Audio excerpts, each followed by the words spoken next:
Hello everyone, আপনারা সবাই কেমন আছেন? আজকে যে ঘটনাটি শেয়ার করছি এটি একটি চীনের জানাজার সত্য ঘটনা, যা আপনাদের মাঝে শেয়ার করছি।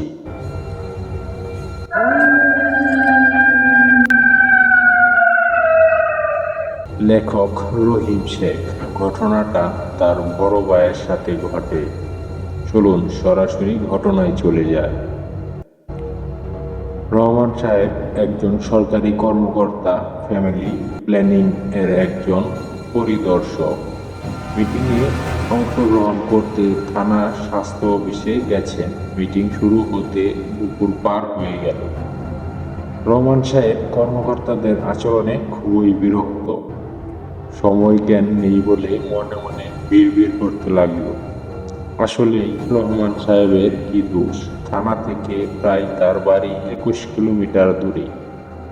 তাও কোনো সমস্যা ছিল না, কিন্তু তার বাড়ি 7 কিলোমিটার রাস্তা বাসে করে যেতে হয়, আর বাকিটা পথ তার সাইকেলে করে যেতে হয়।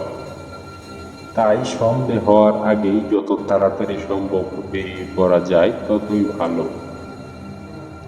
কিন্তু দুর্ভাগ্যবশত মিটিং শেষ হলো মাগরিবের নামাজের 1 ঘন্টা পর।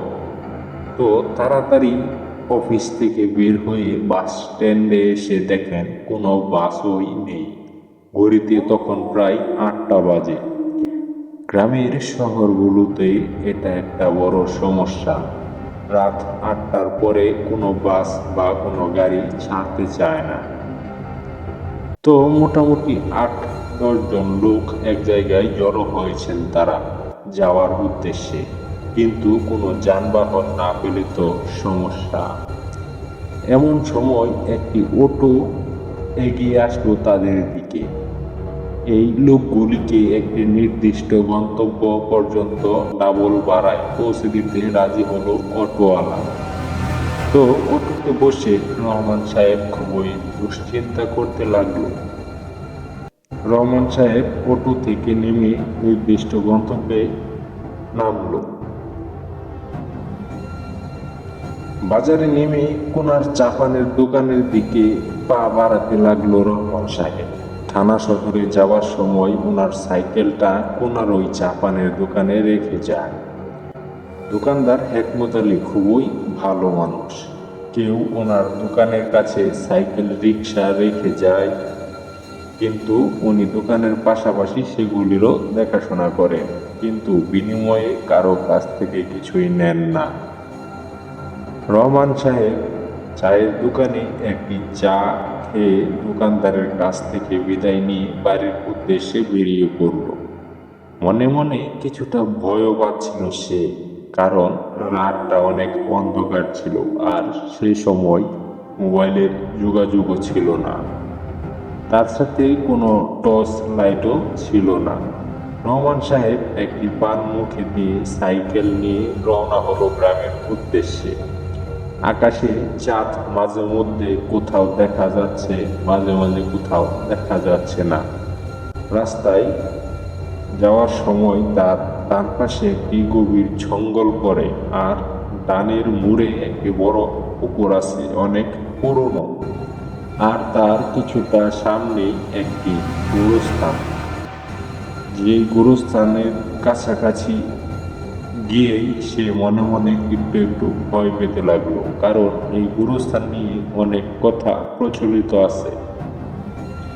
তো গোরস্থানের কাছাকাছি যাওয়ার পর রহমান সাহেব সাইকেলে বেল বাজাচ্ছে। যদিও রাস্তায় কেউ নেই, তবুও মনে মনে ভয় পাওয়ার কারণে সাইকেলে অযথাই বেল দিয়ে যাচ্ছেন তিনি। গোরস্থানের মাঝখানে তেঁতুল গাছটা দেখা যাচ্ছে। কিছু মানুষের ফিসফিস কথাও শোনা যাচ্ছে। হঠাৎ সামনে চেয়ে দেখল গোরস্থানটার শেষ দিকে কিছু মানুষ লাইন ধরে দাঁড়িয়ে আছে জানাজা পড়ার জন্য।